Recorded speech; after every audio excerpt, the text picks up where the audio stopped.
والله العظيم يا جماعة، الفلوس اللي اتصرفت على بيراميدز السنين اللي فاتت دي كلها لو كانت عمل بيها مصنع حلاوة شعر كان زمانهم عندهم أكبر مصنع حلاوة شعر في الشرق الأوسط. يعني انت بقالك 5 6 سنين بتصرف مليارات، كان زمان عندك استثمارات في الحلاوة الشعر. ومش كده وبس، ده انت كان ممكن تطور وتدخل منتجات تانية زي براغيث الست وزي حب العزيز وزي خد الجميل. كان هيبقى عندك خط انتاج، اكبر خط انتاج في الشرق الاوسط كله. لكن حرام المليارات اللي بتتصرف على 50 60 نفر، شوية لعيبة، على أجهزة فنية، على شوية منتفعين في الإدارة، وفي الآخر المحصلة إيه؟ المحصلة صفر. ده أنت يا أخي لو كنت صرفت الفلوس دي على الغلابة كان زمانك خدت ثواب حتى ينفعك في الآخرة. لكن لا دنيا ولا آخرة. حاجة بصراحة في منتهى الغرابة، ملايين ومليارات وفي الآخر صفر بطولات. مش كده وبس، ده الامر تعدى خطوط الانفاق كمان. نادي بيراميدز كمان اصبح نادي كوميدي. يعني قبل ماتش فيوتشر اللي هو في كاس السوبر طلع علينا رمضان صبحي وعبد الله السعيد بكوميديا صارخة. يعني لا فؤاد المهندس ولا محمد صبحي ولا سمير غانم ولا حد يقدر يضاهيهم في الكوميديا. طالعين يقولوا لك رسالة إلى جماهيرنا العريضة، مستنيينكم تملوا الاستاد في مباراة فيوتشر. جماهير؟ جماهير مين؟ بيراميدز بتاعنا احنا؟ هو بيراميدز ليه جماهير؟ انا بصراحة اما سمعت من رمضان وسمعت من عبد الله كنت عاوز اعمل فيديو على طول يبقى فيه سخرية، بس قلت يا اهدى شوية، يمكن في مفاجأة محضرينها. هما مش هيطلعوا يتكلموا بالثقة دي إلا لما يكون في مفاجأة. ممكن بقى تلاقي 10 15 ألف مشجع لبيراميدز في الماتش، هيجوا ازاي مش عارف. فبصراحة قلت اسكت علشان شكلي ما يبقاش وحش. اجي النهاردة اتفرج على الماتش الاقي 5 6 نفار في الاستاد كله، ومنهم واحد اهلاوي ضحك عليهم لبس تيشيرت بيراميدز على تيشيرت الاهلي علشان ياخد الوجبة والمصلحة، وبعد كده راح قلع التيشيرت. جماهير عريضة؟ ده النهارده المنظر كان ايه؟ كان مضحك. يقول لك مستنيين الجماهير ومفيش 3 انفار في الملعب كله. الكوميديا التانية بيقدمها لنا كالعادة هاني سعيد، بيقول لك التصريح ايه اللي قبل الماتش؟ اي بطولة بندخلها بنكون المرشح الاول فيها. يعني المرشح الاول بأمارة ايه؟ يعني بأمارة كم البطولات اللي عندكم؟ ده ولا بطولة، ده صفر بطولات. ده سيراميكا كليوباترا اللي هو لسه بتاع اول امبارح خد بطولة. فيوتشر بتاع اول امبارح خد بطولة. طلائع الجيش خد السوبر من الاهلي. انديه كلها بتاخد بطولات وما بتصرفش ربع اللي انتوا بتدفعوه. تقول لي بيراميدز يدخل يبقى المرشح الاول للبطولة والاهلي ده يبقى ايه؟ نركنه على جنب يعني؟ فبصراحة نادي بيراميدز الفترة الاخيرة فلوس بتترمي في الارض، كوميديا في التصريحات. واحنا عارفين من البداية ان نادي بيراميدز كان منشأ علشان المكايدة وعشان النادي الاهلي، والقصة خلصت. ولكن لسه بيراميدز موجود بنفس الكوميديا بتاعته. النهاردة الاهلي كان عنده مباراة في كاس السوبر مع نادي سيراميكا كليوباترا. اول ملحوظة عايز اتكلم فيها بصراحة ان توقيت البطولة سيء جدا.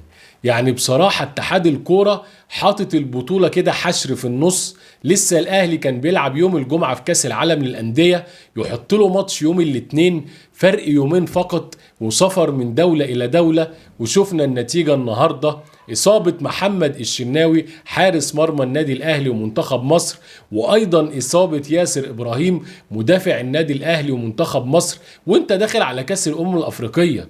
يعني عايزين نشغل دماغنا شوية، يبقى في فكر. وأيضا مش هعفي إدارة الأهلي من المسؤولية. كان لازم تتكلم وقبل أساسا ما تسافر السعودية تلعب كاس العالم، ما انت عارف مواعيد كاس السوبر، كان لازم الأهلي يعترض. ازاي العب الجمعة والعب الاثنين بعديها بيومين، وسافرت من دولة اللي هي السعودية لدولة الامارات؟ شفنا الاجهاد عامل ازاي النهاردة في لعيبة الاهلي. النقطة التانية اللي عاوز اتكلم عنها النهاردة بالنسبة لسيراميكا كليوباترا، وبصراحة بالنسبة لي كانت مفاجأة كبيرة.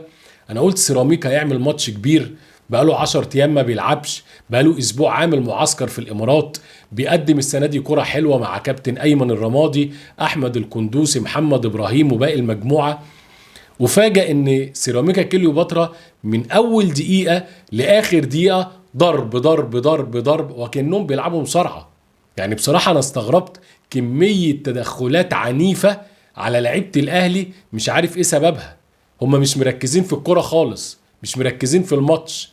لو ركزوا 10% من اللي عملوه النهارده في التدخلات دي كانوا كسبوا الاهلي بصراحه وهم مستريحين، لان الاهلي تعبان ومجهد.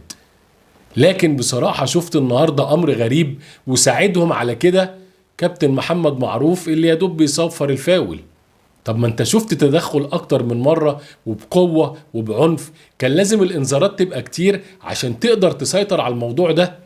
لكن لعيبة سيراميكا شايفة لا في انذارات ولا في كروت، فبدأت تتمادى في الامر.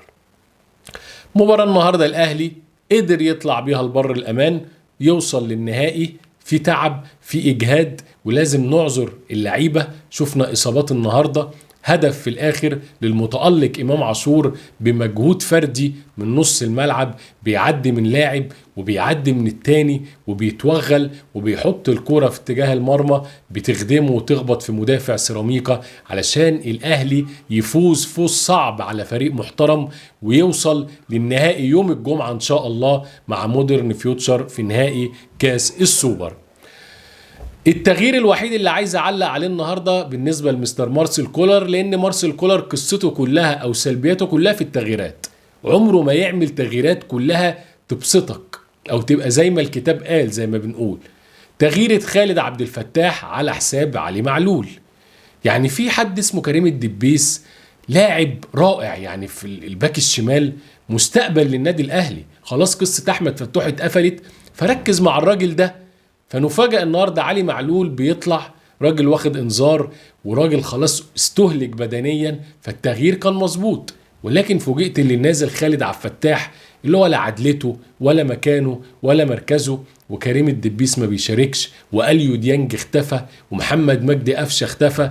فاتمنى ان احنا نشوف اللعيبه دي الفتره الجايه علشان حته ضغط المباريات المتوالي. مليون مبروك للنادي الاهلي وصوله لنهائي كاس السوبر المصري مع مودرن فيوتشر يوم الجمعه. هارد لك لفريق بيراميدز، فريق الطموح، فريق الوهم، فريق الفنكوش. كان معكم عمرو مصطفى، نسر الجزيره، والسلام عليكم ورحمه الله وبركاته.